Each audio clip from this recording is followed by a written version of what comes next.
Director Homan, welcome to Arizona. The floor is yours, sir.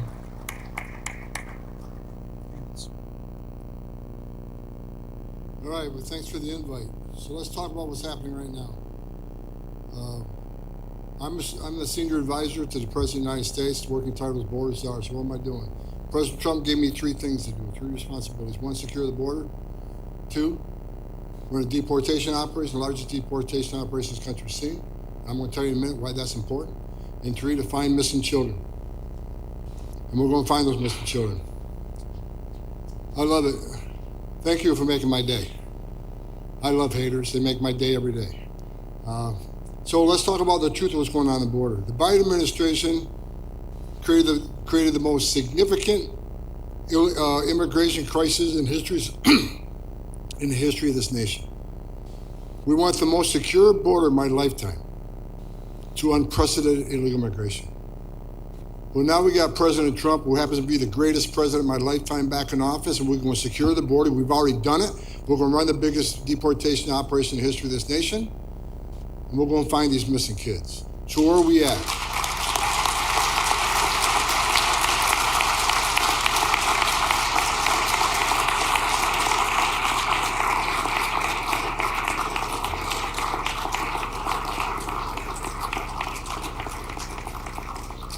In a matter of weeks, we have illegal border crossings down 94% in weeks.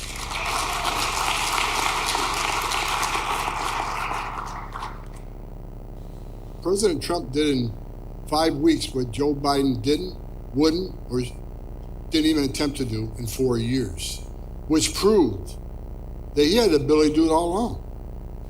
He didn't need new laws from Congress. As he said, one of his best lines on the Capitol Hill, we just need a new president, and we got him.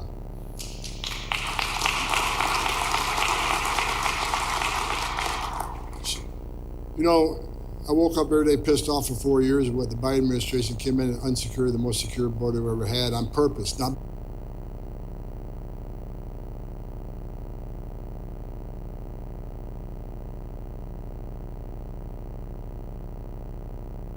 by accident, not by mismanagement. This was done on purpose. This was done by design. And when you got 94% less people coming, how many women ain't being raped every day by the cartel? How many children aren't dying on the border every day? How many pounds of fentanyl is not getting into the country to kill Americans? How many people on terrorist watch lists aren't coming to our border? How many people are being released in the United States? I'll tell you right now. The first 2 months under Joe Biden, February and March, they released 184,000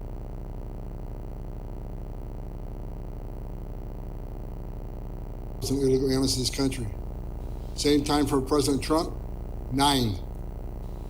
4 of them were material witnesses on criminal investigation, 4 were significant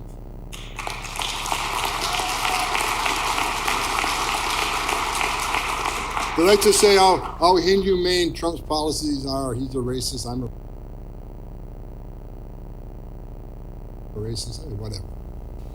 The fact is, we're saving lives every day on that southern border. You want to talk about inhumanity? Let's look at the Biden administration. The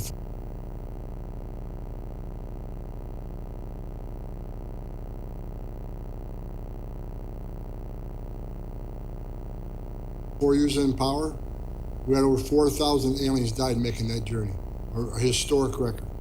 We had 250,000 Americans die from fentanyl comes across the border.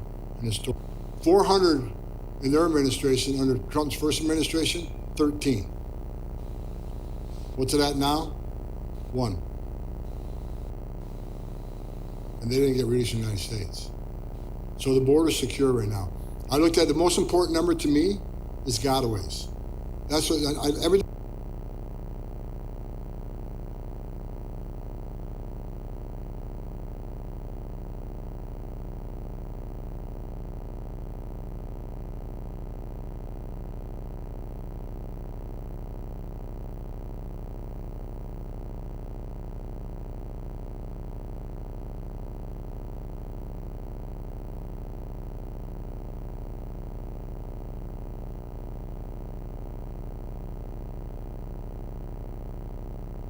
gotaways, known gotaways, people that cross the border. We got a visual. You got either foot traffic, you got drone traffic, drone video, you got camera video,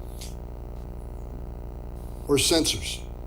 2.2 million known gotaways, people that came in this country. We don't know who they are, where they come from, or why they're here. Average under Joe Biden, 1,800 a day across the border weren't apprehended because the Border Patrol was so overwhelmed, changing diapers, making baby formula, making hospital runs, they were pulled off the line. 1,800 gotaways a day. What was it yesterday? 41. 41 from 1,800. Is that good? It's very good. I'll be happy when it's zero. Then we have this administration right now in power is going to have, for the first time in the history of this nation, have total operational control of our southern border under President Trump. It's going to happen. You can take that to the bank. Now let's talk about interior enforcement operations, the second part, running mass deportation operations. I read every day about what a racist, hateful thing that is, to saying you have a mass deportation operation. No. When you had 4 years of massive illegal migration on the southern border, here's what you need to know. Millions of people come to the border, make an asylum claim. Asylum is you're escaping fear and persecution from your home government because of race, religion, political affiliation, or participation in a specific social group. That's what asylum is. We got millions of people that come to our southern border, demanding the right to claim asylum, demanding the right to see a judge. They were given that. They got their due process, and guess what? 9 out of 10 will end up with an order removal because 9 out of 10 made a fraudulent asylum claim. They don't qualify for asylum. They said a few key words and released in the United States by the last administration. So at the end of historic illegal immigration, where millions of people come across the border, 9 out of 10 of them will end up with an order of removal from a federal judge.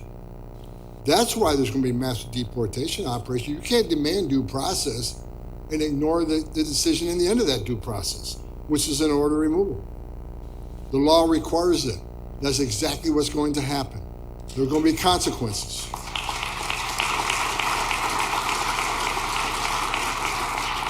And if we don't do it, if we send the whole world a message, enter the United States illegally, it's a crime.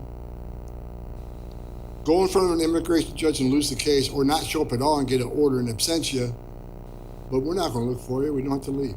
If that's the message we send the whole world, you're never going to fix our borders. Well, you'll fix it during one administration through executive orders. Well, that's a message we send the whole world. It's okay to enter this country legally. It's okay to make a fraudulent asylum claim, and you can ignore a judge's order. If I ignore a judge's order, I'd be in jail. So we're going to enforce the laws of this country without apology. So that's why there's going to be massive deportation operation, because the last administration caused a massive illegal immigration crisis where 90% of the people shouldn't be here. So that's going to happen. The numbers now are good. We've arrested more people in the first 2 months under the Trump administration than Joe Biden did all year last year. I'm happy. I'm not satisfied. I was at a panel this morning. I just director sitting next to me. I want more. There's hundreds of thousands of illegal aliens in this nation with criminal records that walk in the streets. We need to find every single one of them and get them out of this country.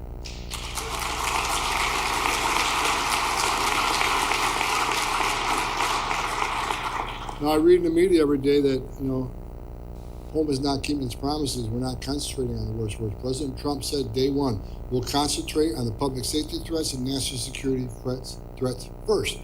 That would be the priority. But I've been clear from day one, if you're in the country illegally, you're not off the table. Prioritization. I can prioritize my family life, doesn't mean I ignore my work life. Prioritization about who we go after first, but in the meanwhile we're doing that, if we find a non-criminal illegal alien, they're coming too. It's not okay to be in this country illegally. And people hate on me for that. If you're in the country illegally, you should be looking over your shoulder. It's not okay to enter this country illegally. It's a crime. I wouldn't feel comfortable being in another country. And here's what they're not telling you. Why is there so many non-criminals being arrested and put in jail? Again, the vast majority of criminals, but why there's a higher than expected number of collaterals? Because of sanctuary cities. If we can't arrest a bad guy in a county jail, and that county jail is going to release that public safety threat back in the public, which is just stupid to begin with, That means I got to send a whole team to the community to find the bad guy, and we will find him. And when we find him, many times he's with others who may not be a public safety threat, but here illegally. And ICE is going to arrest them because that is their job, that's the oath they took, and that's the laws of this nation. The last administration, Alejandro Mayorkas, who everything he did was borderline treasonous, told ICE officers, immigration officers who took an oath to enforce the law saying, you can't arrest somebody for being here illegally unless he is convicted of a serious offense. He rewrote the immigration law. No, we're letting ICE do their job. And when you're out there looking for that bad guy, if you find an illegal alien, you take him too, and he's coming too, and he'll be detained. We're going to enforce the laws of this country without apologies. Sanctuary cities.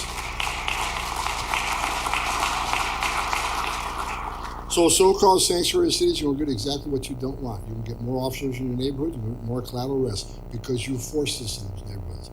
And I'm sick and tired of hearing the talking point, well, we're a welcoming community, we're a sanctuary city, because we want victims and witnesses of a crime that live in the immigrant community to feel safe coming to law enforcement to report that crime. That is a bunch of garbage. A victim and witness of crime don't want the bad guy back out there either. So what we want is access to the jail. We had no problem when that man was in office. Matter of fact, he called us up when someone was in jail we might have missed. Joe Arpaio. That's the way it should be. If the local law enforcement agency locks somebody in a jail cell, that tells you one thing. He's obviously not a choir boy. He's locked in a jail cell. You locked him in a jail cell for some reason, most likely a public safety threat. Give us access to that guy. That's the guy we want to talk to. We don't want to talk to victim and witness. Matter of fact, the victim came to us. They might even get a visa as being a victim of crime. But we don't want to talk about the victim witness. We don't want to meet him. We want access to the guy you locked up. When you're done with him, give him to us.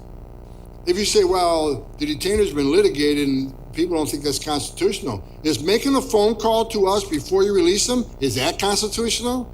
Absolutely it is. So for people who say, well, a lot of non-criminals in custody, Mr. Homan, you're supposed to be concentrating on criminals, well, guess why? Because sanctuary cities. And we're going to keep doing it. And as far as sanctuary cities, I've been to Boston. I've been to Chicago. You know, Chicago said I wasn't welcome. Guess where I was day one of the Trump administration? In Chicago. We arrested TDA members. We arrested illegal aliens with firearms. We arrested illegal aliens, drug traffickers. We arrested 2 illegal aliens that committed homicides. We arrested 9 child rapists. I made a speech at CPAC, and that made the news. You know, every media. Homan said he's going to Boston and bringing hell with him. Yeah, I said it, and I meant it.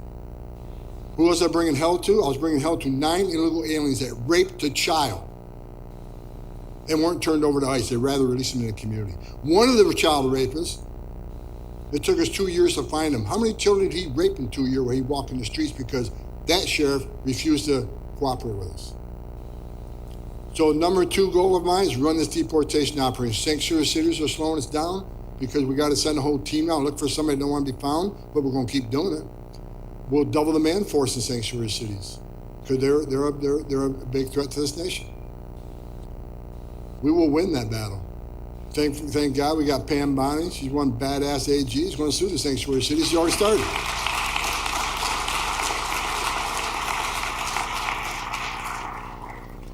I try not to curse much. If I offend anybody, I don't care.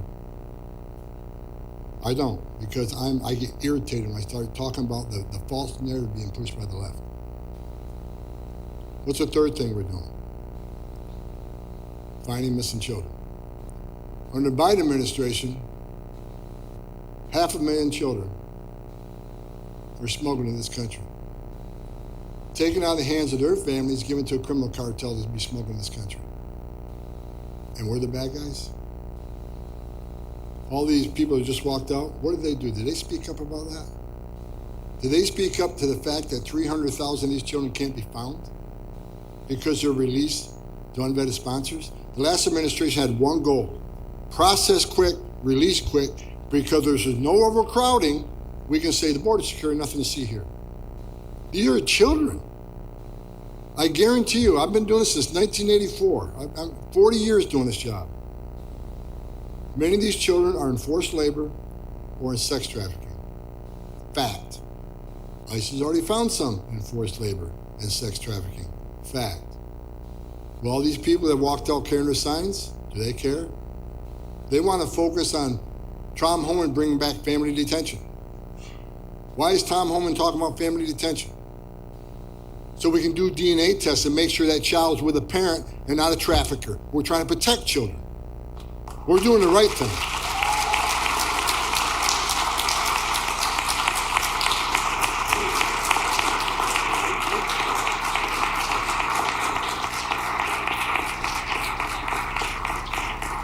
They say, Tom Homan, the father of family separation. Whatever. What we did in the Trump administration during zero tolerance, children and women are being raped on the border every day. A child died on the border every day. So we said, let's do zero tolerance, where if you enter the country illegally, which is a crime, we'll prosecute them. And maybe if we prosecute them, they stop coming. They stop putting their children in harm's way. The ladies get out of harm's way of the criminal cartels who don't care about these people. Studies have been done, 31% of women that make that journey get raped by the cartels. So we said, let's prosecute them, maybe the numbers drop. So we'll do zero tolerance. Zero tolerance is about saving lives, stopping rapes of women on the border. And you know what? The border numbers take that zero policy, but families are separated. Just like law enforcement in this room, just like when I was a cop in New York, United States American families are separated every day by law enforcement. When the parent commits a crime, the child don't go to jail with them. But they want a different set of rules for the illegal aliens. Well, they're not getting a different set of rules. Zero tolerance worked, the numbers went down. It's sad and unfortunate that families get separated. Law enforcement does it thousands of times across this country, but there's a good meaning behind it. They want to keep hammering on family separation under Trump, but we got 500,000 kids put in the hands of criminal cartels to be smuggled in this country. They don't say a word about that.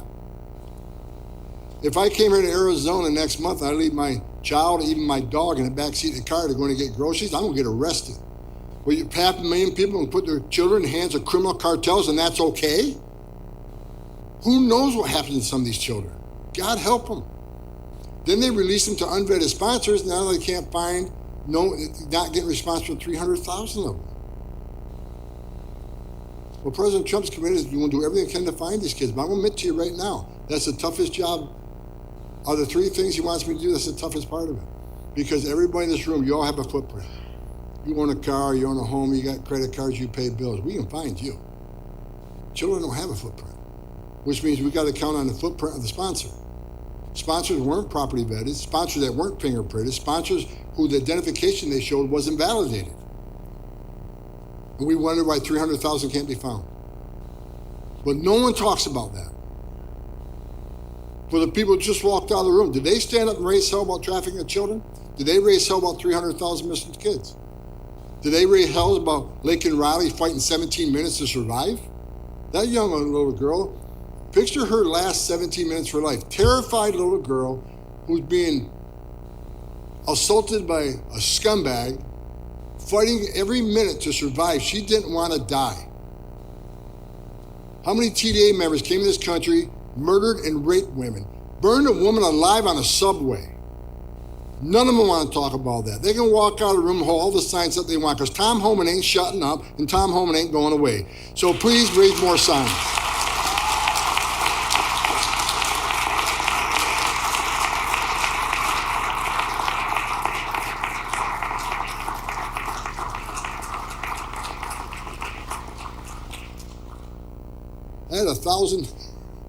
I have a lake house in upstate New York up on Lake Ontario where I grew up. Small lake house. I'm up there. My wife's up there most of the summer. I'm up there 1 week in a month because my boss makes me work 7 days a week. I had 1,000 protesters at my lake house this weekend. You think that's going to stop me? So let me tell you something. I wake up every day tired. Because my boss, he wants numbers, he wants results. So I'm working every day. I think since January 20th, my security detail is upset with me because they never get a day off either.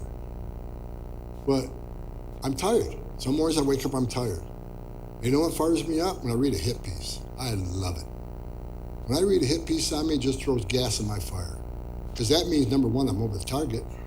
Number two, my message is getting out. So hate me all you want. I don't care. I don't care what anybody thinks about me.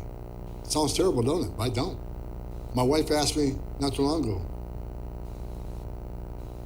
No, babe, does it bother you a big part of this country hates your guts? Not a bit. Because if they saw what I saw in my 40 years, if they saw what the border sheriffs see every day on the border, they'd understand me. But they're ignorant. They don't want to learn. They don't want to sit here and listen to what I got to say. They'd much rather walk out of the room. But they should. Could they be embarrassed at what the last administration done to this country and what this administration is doing for this country? So I unretired. My wife's a little pissed off because I keep unretiring. I unretired one time, President Trump, and I remember a quick story. I'm out to dinner with my wife. First of all, the first day I smiled in the last 4 years, I think you were there, Joe. I was with the president election night. The next morning, it's the first morning I got up smiling because I knew we were going to fix it. We were going to save lives. I knew he's going to offer me a job. I pretty much knew it. And the first day I woke up smiling, I knew, okay, we're going to save lives. We're going to find these missing kids. And we're going to secure that border and protect this country. So I was happy. A couple weeks later, I'm out to dinner with my wife, and my cell phone rings. And I had it sitting on the table, and it says POTUS. My wife looks at it, she goes, oh, shit.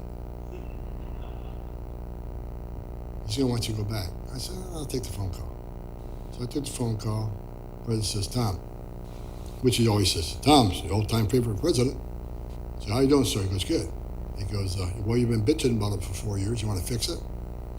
I said, game on. So I was the first selection. I came back, and I didn't hesitate because I take this personal.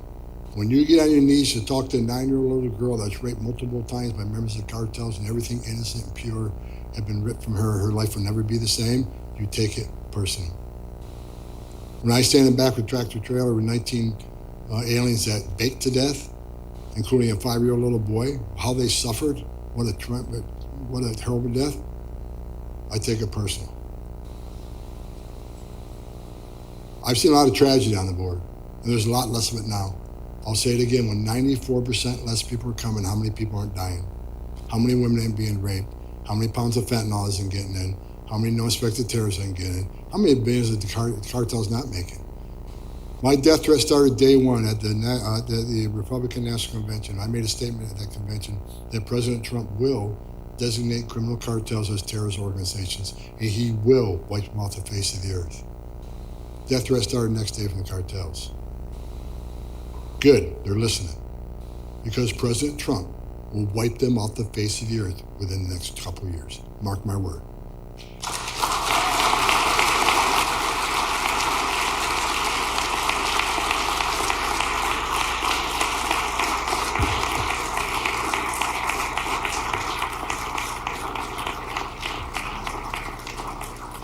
So and they should be designated terrorist organizations. I've been talking to President Trump about this for years. They've killed more Americans than every terrorist organization in the world combined. We're not going to apologize for removing people through the Alien Enemies Act. They're enemies of this country. Trinidad and Tobago, we know through years of investigation, are embedded with the Venezuela government, the military, and the police. They send them here to unsettle this country, whether it's through the deaths of fentanyl or the crimes in the city or raping of our children. They come here to cause harm and unsettle this country. They are enemies of this country. President Trump invoked the authorities he has under the Alien Enemies Act to get them the hell out of here. Trinidad and Tobago and MS-13 are now designated terrorist organizations. We will not apologize for sending 2 plane loads of terrorists out of this country. I cannot believe any judge will order anybody bring those 2 plane loads of terrorists back to this country.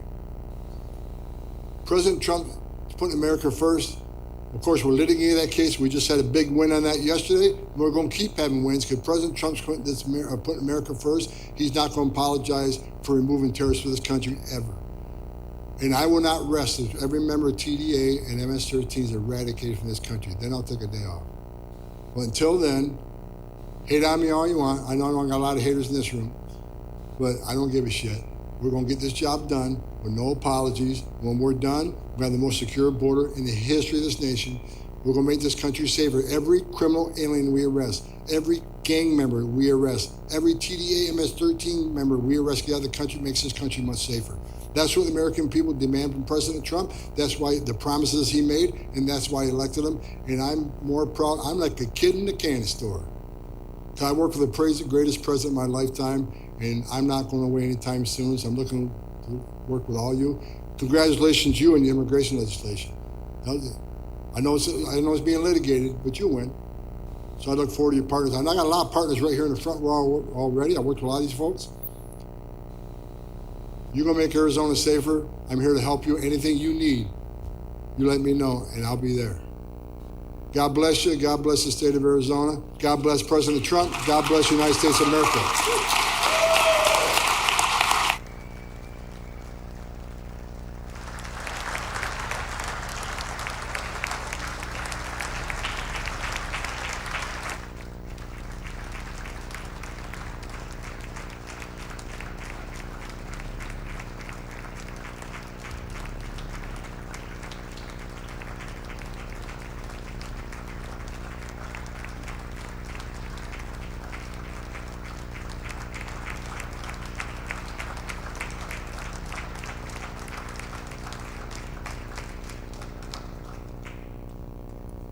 Thank you, members, for being here. The joint session is now dissolved.